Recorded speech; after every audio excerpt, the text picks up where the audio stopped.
Hi everyone, welcome to my very first video podcast. I really hope that you enjoy this episode as much as I did while editing and listening to it.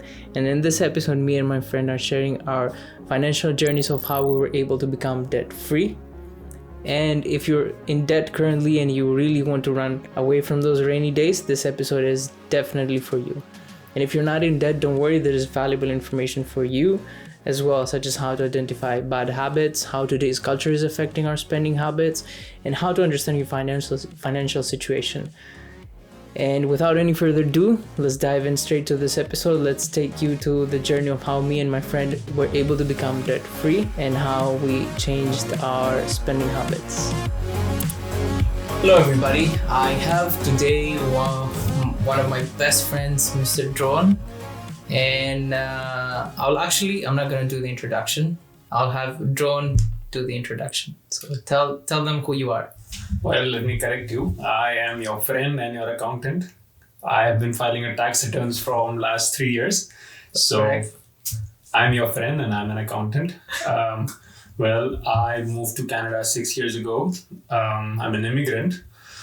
And I did my diploma in accounting, which was a 2-year course, and I just did part-time jobs in the meantime. And then as soon as I graduated from my school, I was looking for a job, and I found a job in a finance position in a company called the ACE Group, where I worked for 3 years. And then the company helped me in my PR and stuff, and I learned a lot of stuff. And eventually I moved over from the company. I wouldn't say moved out. Moved on, and as of now, I'm working for a company called Rack Attack. I again work in their finance team. So altogether, I have a 4-year experience of being in finance, and I have an education background where in my high school, I was in commerce. So again, accounting, business, and economics was a huge aspect of my career. And with my diploma in accounting, and as of right now, besides me working in a finance position, I'm also a full-time student in a university where I'm completing my BBA in accounting. So yes, that's me. Interesting. Seems like you are going to stick to accounting. Pretty much. That's what the plan is. And one thing that I missed was that on the side, I've been doing tax returns from the past 3 years. Mm-hmm. I initially started with including yours, obviously. I first started with my friends and with my family only, and then only with the good word of mouth, I was able to make more clients eventually. And this year was quite successful. And today is actually the last day of the deadline of tax return when we are recording. Oh, that is true. That's right. Today is actually the last day, while CRA is on strike. But today is actually the last day. To anyone who hasn't filed, by the time this podcast would be coming out, it's too late. Yeah. So next year. No, not next year. You can still file it, but you've missed the deadline. Yes. This year I was able to file around 60 tax returns, Mm-hmm. which was a big personal milestone as far as I'm concerned, because I've never marketed myself. It was all word of mouth, positive word of mouth, which went out, and I would call it good fortune and good luck. Great. So the reason why we are here is obviously to talk about finance, which is a big area in your life. You spend about 8 hours a day, 5 days a week, looking at numbers, bookkeeping. So I guess you will be good with numbers and money. So I am the type of person who is more, I don't look at the numbers as much. I look more into the mindset stuff. So I truly believe that everything starts from your mindset. True. And it doesn't matter. You might be the smartest person with the numbers, but if your mindset is not right, you won't be able to get where you want to go. So I think combining your knowledge and maybe my mentality, I think we could give to the people some information that might be very helpful to them. That's right. Mm-hmm. And our topic is debt. And that's something actually I was ashamed of to talk about it when I was in debt. And I didn't talk about it with my family, with any advisors, or even with my closest friends. And since you're my friend, I know that you were also in debt, and I want you to talk about a little bit how you felt, how you feel now that you're out of debt, how you got there, and a little bit of the mindset shifts that happened throughout the journey. Right. Well, actually, I'll address the first part of your question first. You're right. We live in a society, irrespective of me being an immigrant or not being an immigrant, it doesn't matter. Irrespective of your nationality, so many people, they don't discuss their finances with their friends and their family. It's purely because there's a shame factor involved to it. See, money, yes, money is affected by statistics and maths, but that's only 20%. I actually follow a guy. No, he's not just another guy. He's actually a famous author, and he has his own television show called Dave Ramsey. He has helped. The guy with the mustache, the bald head. That's right, the guy with the goatee. Yes. Yeah. So he has actually helped thousands of Americans get out of debt. He has his own book, and he has a plan called The Baby Steps. Mm-hmm. And his book is called The Baby Steps Millionaire. Mm-hmm. To anyone who doesn't know who Dave Ramsey is, you should Google him or YouTube his videos. They're pretty good when we discuss of personal finance or to get out of debt. So it's 80% emotions and then 20% statistics or the mathematical part. Mm-hmm. The way we think about money, it's a lot of that has to do with how we were brought up, how our childhood was, how our education was, how much money did our parents have. So it's a lot of behavior aspect which comes into it. So there's a shame factor. There's how you were brought up in the society. So all of that, it affects the way we think about money. Mm-hmm. Well, now addressing the second part of your question, yes, you're right. I was in debt, and it was actually last year. It was not a bad debt as in it wasn't because I gambled my money away or I had bad habits. Obviously, there were certain weekends where I would go out with friends and overspend. I would go on a shopping spree and, just go over budget. But most of my debt was because I recently I purchased a home, and when you purchase a home, it comes with a lot of renovations, especially when you buy an old home. And purchasing a home is again an emotional decision. A lot of emotions are involved, especially when it's your first home. So there were a lot of renovations, new flooring and stuff. So I went overboard, and it was just not me. It was me and my brother who went overboard with the expenditure. And it turned out that we ended up in quite a bit of debt, which was around 20K. Mm-hmm. And for someone like me who was never in debt, who was very keen on making sure the finances are in places, having that 20K debt brought a lot of chaos into my life. Mm-hmm. I couldn't think straight, and it was sort of cloudy in my head. Yeah, first of all, congratulations on buying the house. Thank you. And throughout the things that you said, I noticed that you do have a lot of self-awareness, which is very, very important.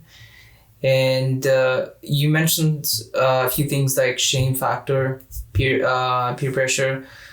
Those things I think nowadays especially are very important. For example, I am one of those people who used to be in that category where I felt like, all my friends have expensive cars, they have expensive clothes, fancy watches, whatever that was. But now I see money as a tool to get me somewhere in life instead of being a tool that allows me to impress people. That is so true. That is so true, because again, it's a lot of that has to do with the emotions and the behavior, and as you mentioned, peer pressure. Mm-hmm. When we see our friends posting stuff on social media, it affects our mindset. Unknowingly, it sort of makes us feel as if we are deprived, or we are not at the same place where our friends are, which is not true. Everyone has their own journey.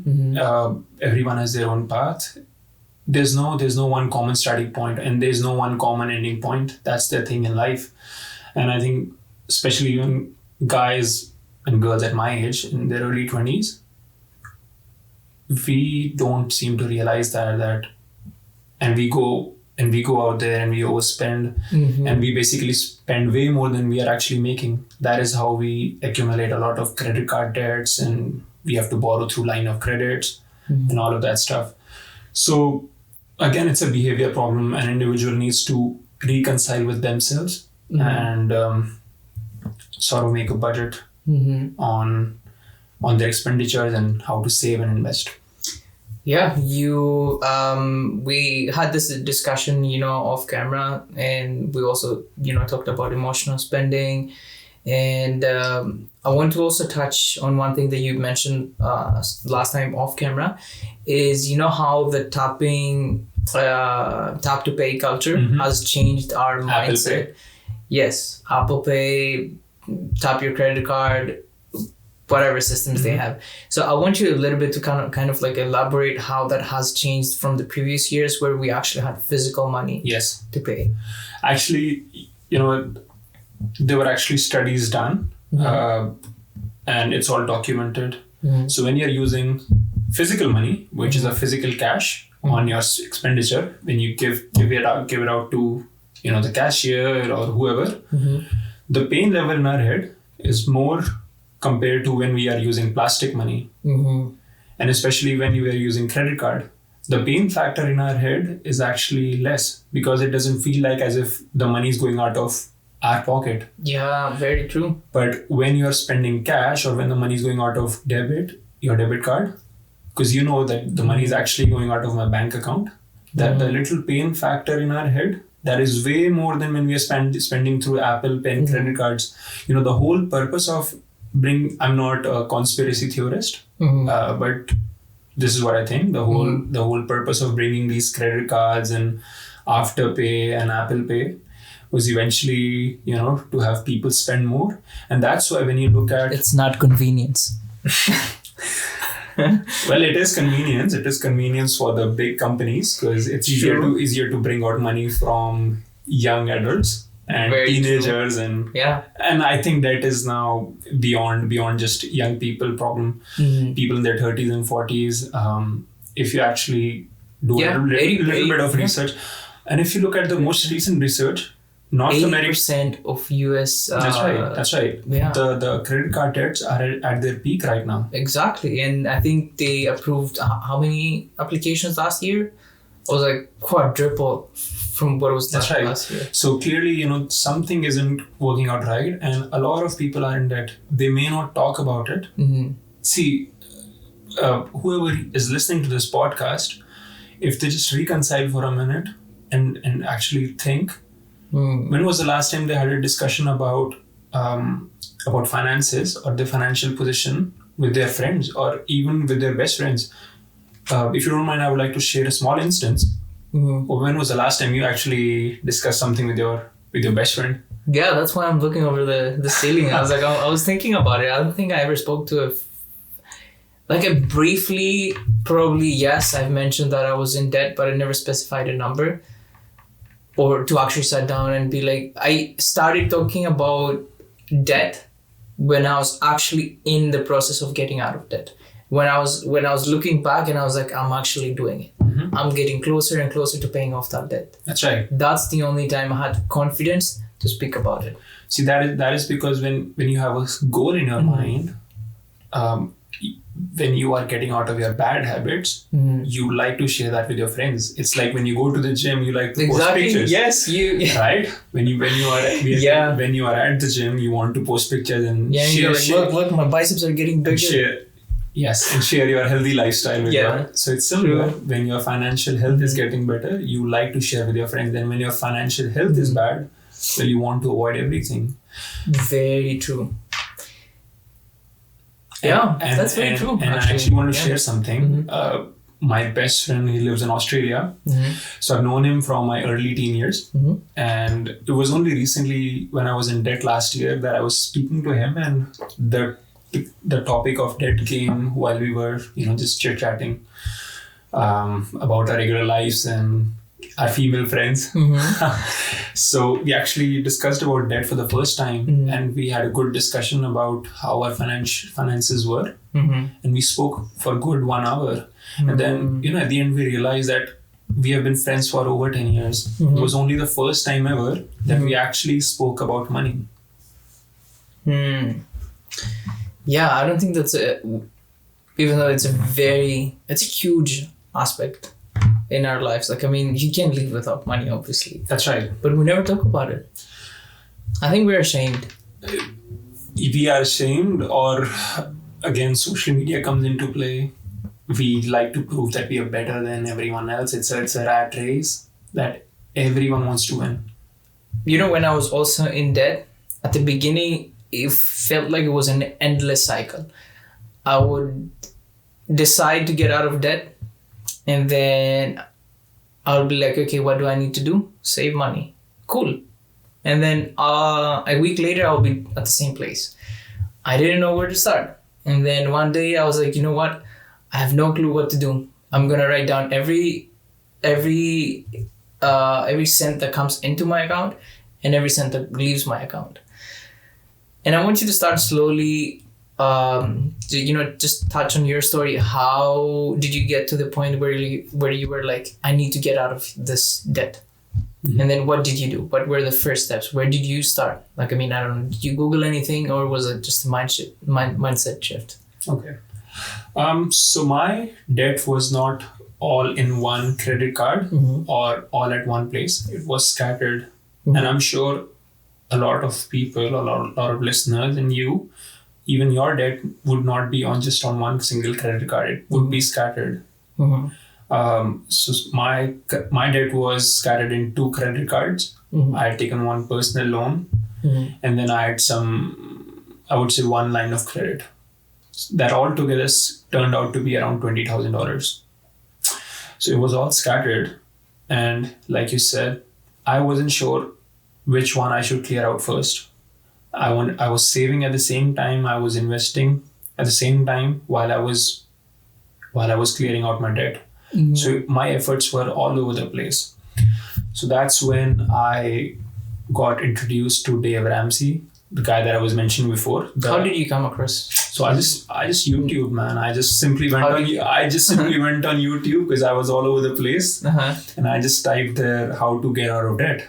And the first video that I saw was Dave Ramsey, and he was super blunt on how to get out of debt, super blunt on his financial topics, which was amazing, which exactly what I was looking for. That guy provided me with the directions. Well, for your viewers and for you, Dave Ramsey has 7 baby steps from being broke to being a millionaire. But if we are just talking about debt, I would say just the first 3 steps are relevant. Where the first step is that before you clear out any debt, you save $1,000. And it doesn't matter if you keep that $1,000 in your bank account or in your socks, somewhere hidden in your house. It doesn't matter as long as you have $1,000. Okay. And anything that you have over $1,000 in your savings account or in your socks, you just put it towards your debt. And the step 2 is to list out all of your debts from smallest to largest and clear out the smallest debt first and just pay the minimum amounts for your remaining debts. Why the smallest debt first? And that is actually a very good question, because mathematically and statistically you should be paying the debt which has more interest on it. Right? Because you'll end up paying more money. But then here comes an important concept that money is not just a mathematical problem or a statistical problem. It is actually a behavior problem. 80% is behavior and 20% is mathematics. Once your efforts are aimed towards the lowest balance, you actually see yourself winning. You're like, hey, the first debt is, it's check mark. It's done, cleared out. Okay, let me move on to the second one. You put all of your efforts towards that second debt. You work hard, you go out there, you do multiple jobs, you live on rice and beans and rice. That's how Dave Ramsey says it. Actually, I love beans and rice. Yeah, then if you're in debt, that's for you. Probably that's why I got out of debt. And then you aim on the second one, and then you aim on the third one, and then you aim on the fourth one. In the meantime, you just pay on the minimum payments on the remaining debts. That's how you get out of debt. And once you're out of debt, the step 3 comes in, the baby step 3, which is where you save from 3 months to 6 months worth of emergency funds. Cool. And I want you said earlier, okay, that the first step is to save $1,000 in your socks. Well, not literally in your socks, obviously. but yes. Yeah, I don't think my socks can fit $1,000. But tiny socks. Yeah, I use the short ones, the ankle ones. Yeah, why $1,000? I think people should know why. Right. Well, the whole purpose of having $1,000 is, there could be certain emergency situations where your car breaks down, or where you just need the funds right away. Or you miss a payment. Well, if you miss a payment, but again, if you're budgeting, you'll never miss a payment. That was the second aspect of getting out of debt, is to have a written budget, which I previously missed out on. So I'm glad that you brought that out.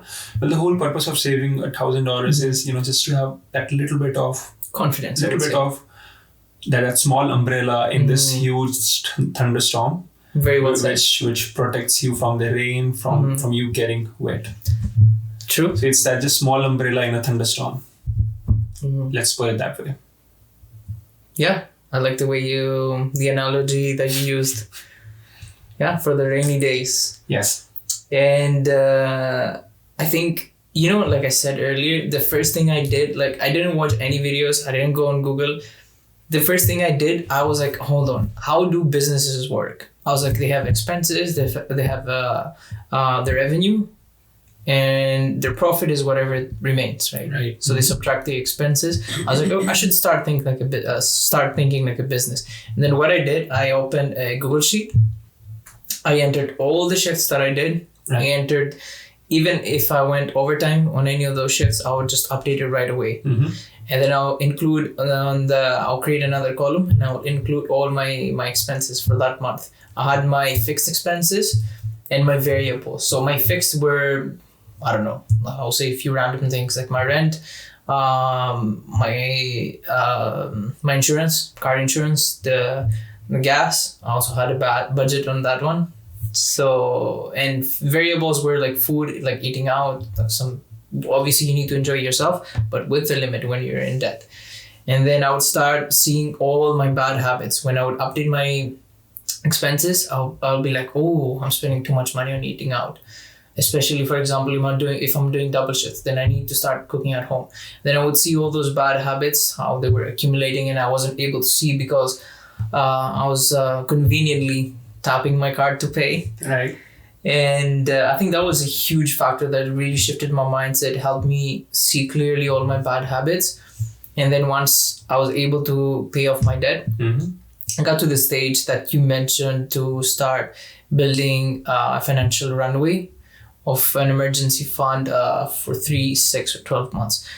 And I want to ask you, why 3, 6, or 12 months?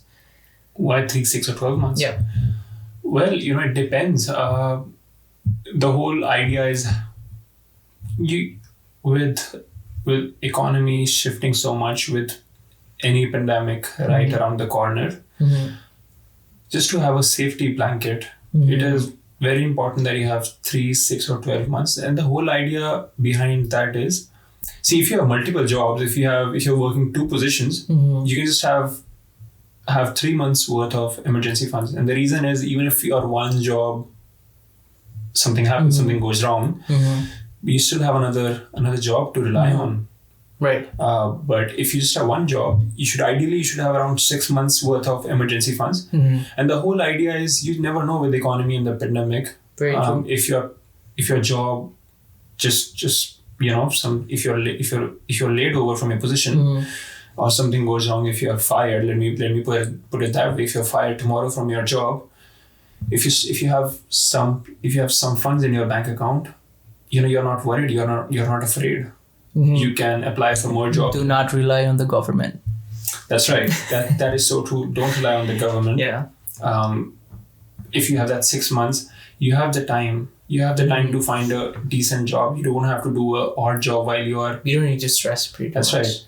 Yeah. So if you're someone who is in finance or an accountant, accountant. You'll never be out of job, in my Well, opinion. you will never be out of jobs, but you still need to find the job.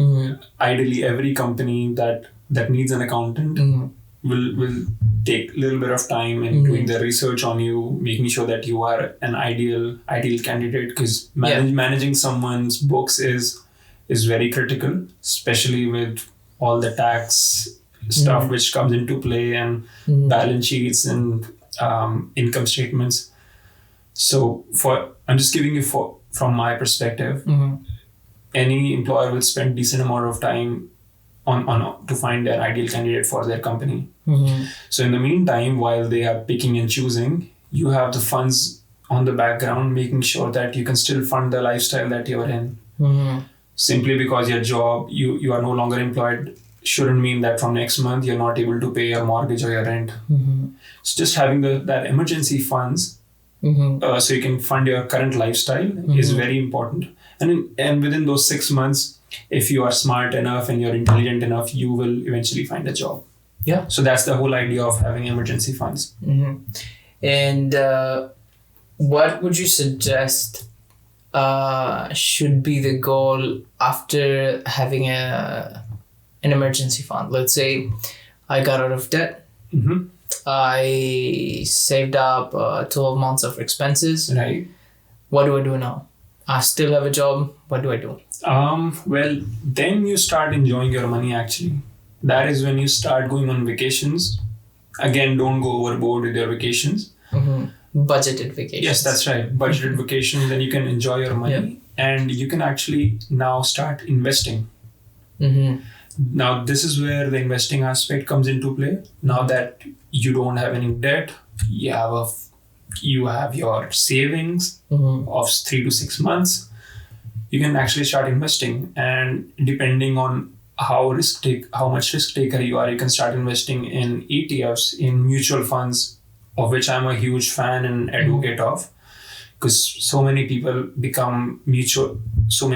actually become millionaires through compound interest through mutual funds over time, over a period of time.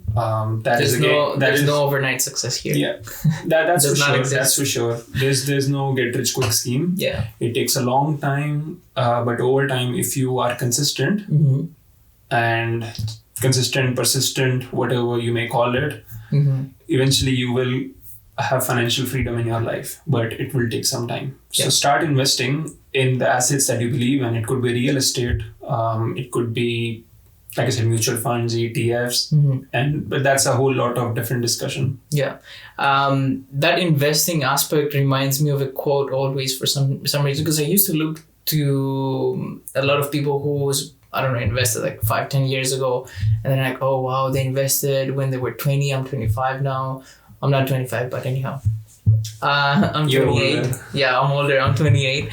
But I used to think, what if I had invested, I don't know, like 10,000 5 years ago or 10 years ago. But you're on a different journey. It doesn't matter. You can still make more money now. You can start today. And that quote that always comes in mind is, the best time to plant a tree was yesterday, and the second best time is today.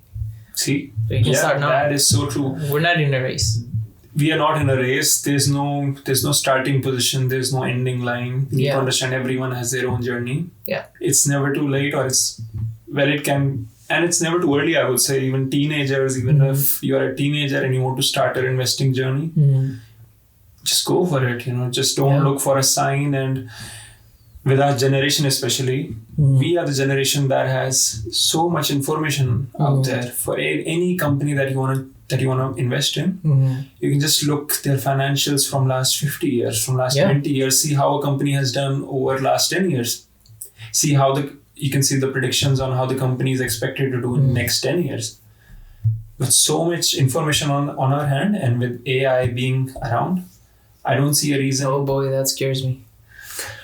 Well, if you look at the bad aspects, that's right. But if you look at the positives, I think financially, if you want to become literate, this is your time.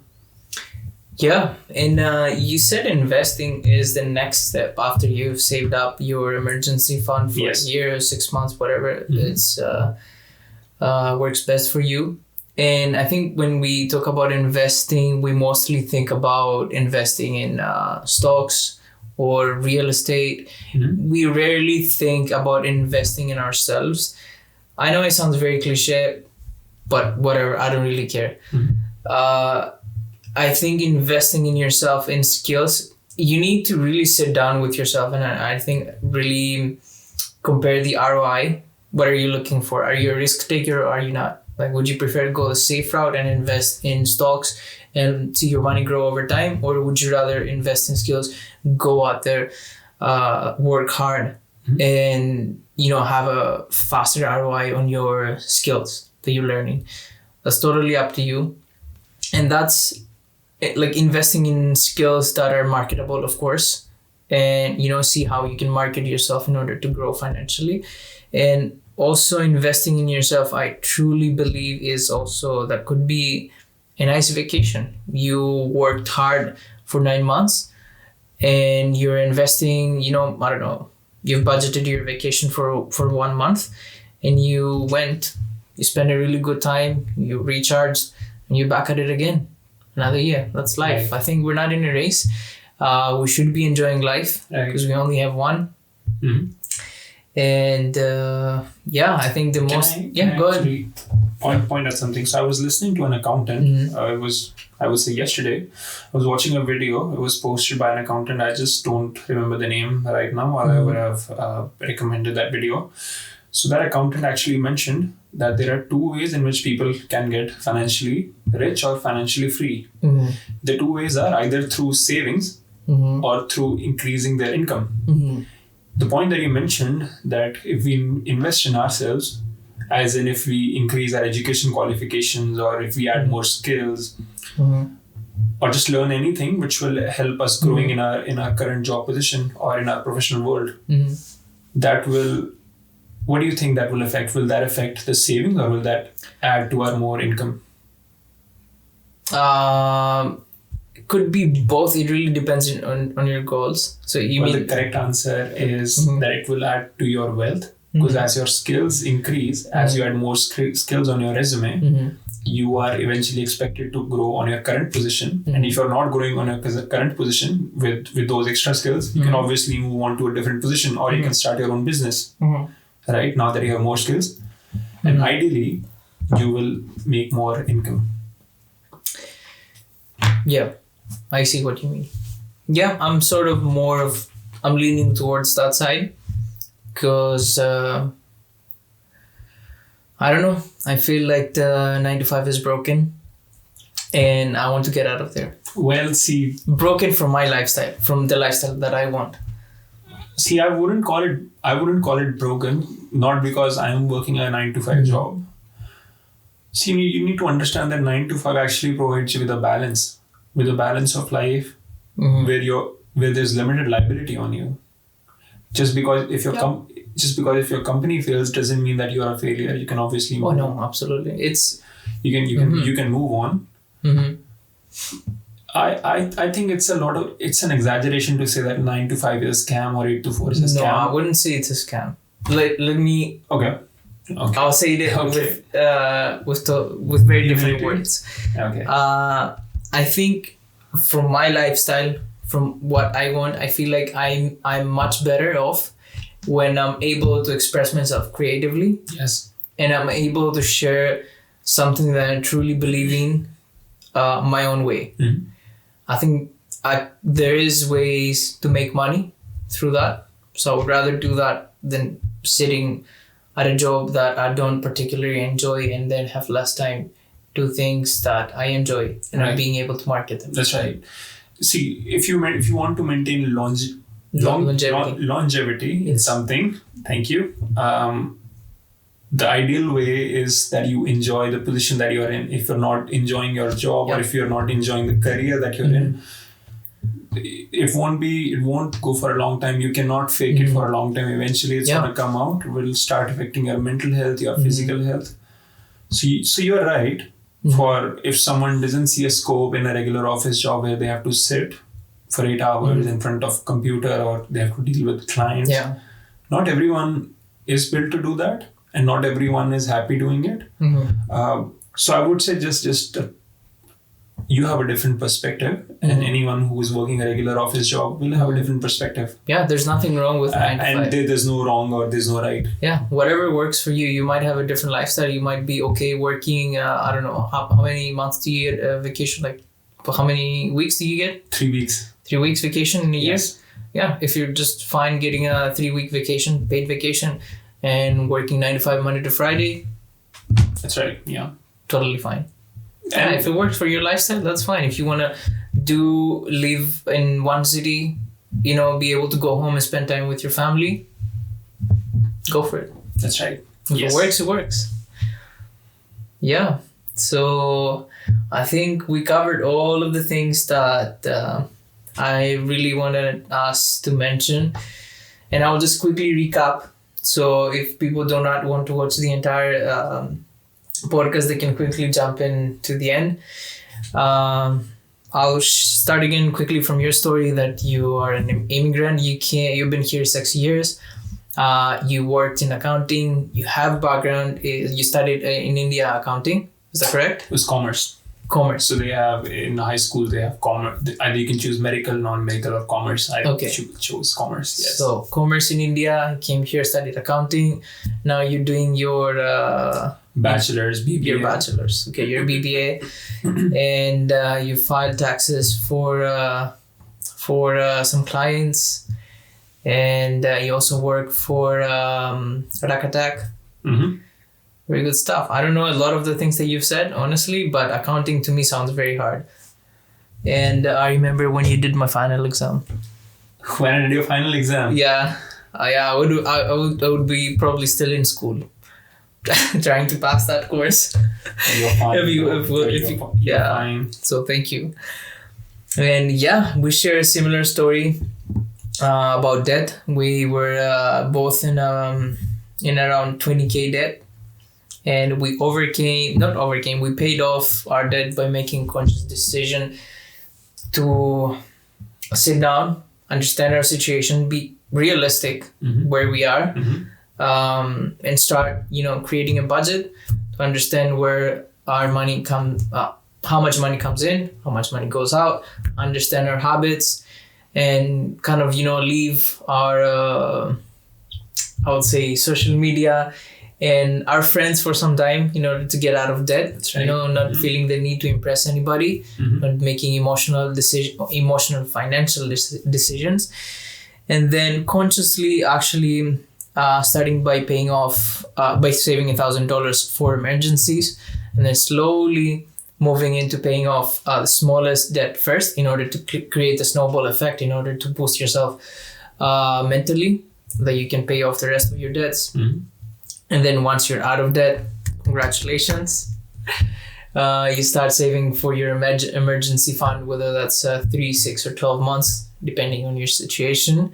And then moving, I would say, which is the most important part, is investing in stocks, real estate, whatever works best for you. Do your own research, or investing in yourself. And I think you cannot get to that point. You cannot get to the point to save your 3 or 6, 12-month emergency fund until you've paid off your debt. And I think that's a lot of people make that mistake. They try to do everything at once and it doesn't work out. One thing at a time, and you will move faster. You'll get where you want to be faster. Well, in the end, I would just like to say, I'm actually little bit religious. So in my culture, in my religion, there's a concept of hitting a arrow in the eye of the fish. So in the Battle of Mahabharata, or I mean, not in the Battle of Mahabharata, but in Mahabharata, there's a character called the Arjuna. So Arjuna is asked to hit the eye of the fish. And when his master or his teacher or his guru asks him, what is it that you see? He said, I only see the eye of the fish. While all the other students, they said, I see the whole fish. I see the other parts of the fish. And Arjuna alone said that I only see the eye of the fish. when Yeah. you're targeting or when you're targeting something, Mhm. you should just look into your target and just focus at one place at a time. Very true. You know, that reminds me, when I used to go for runs, there was a time back in Greece when I was really depressed. I would ignore everybody, my friends especially, and I would go for walks or runs. And I remember I had, a lot of thoughts in my mind all the time. But when I would go for a run, I'll be like, okay, I'll run from that point to that point. And I would keep thinking about the end point. And obviously I would feel tired sometimes, but the only thing that mattered to me was getting to that point. I would try so hard to think only about that thing. And it actually made it so much easier. Yes. Yeah. Because you have all your focus and all your attention, all your strength is just going in one direction. It's not scattered. Yeah. Very true. Cool. It was awesome. I think it went much better than I expected. And we're right almost on the dot. We're a little bit overboard, but I think there are a few things that we could cut. 48 minutes. Well, good luck with your podcast, and I hope you grow and succeed, and the podcast does well. Not just this one, the future ones. I genuinely hope that your channel grows, and you reach the destination. Let's see. Well, honestly, podcasts are more of being able to say things that I can't say on videos that I have planned and scripted. Those are more a little bit of having friendly conversations, or just learning things that I want to learn, or sharing stories that I would like to share without a script. Right. Yeah, and I think our story was great, getting out of debt. That's something, and again, I want to mention something before we leave, that you shouldn't feel ashamed if you're in debt. It's okay. Share it with someone that you trust. Because that's the only way you can get out of it. You share it with someone, and then tell them that you've made a conscious decision to pay off your debt, and see if they can help you out. If they cannot, you have the internet. You can find pretty much any answer that you need. Yeah, just focus on one thing at a time. Cool, man. Okay. That was really cool. Thanks. Thank you, bro. If you made it to the end of this episode, that means that you got some valuable information. And I'm really glad that you did. And if you do feel that this information can help someone else, a friend, a family member, please do share this episode. And remember to stick to your financial goals. Do not let instant gratification, your addictions, and advertisements push you away from your financial goals. And again, feel free to share this episode, subscribe, and I'll see you next time. Peace.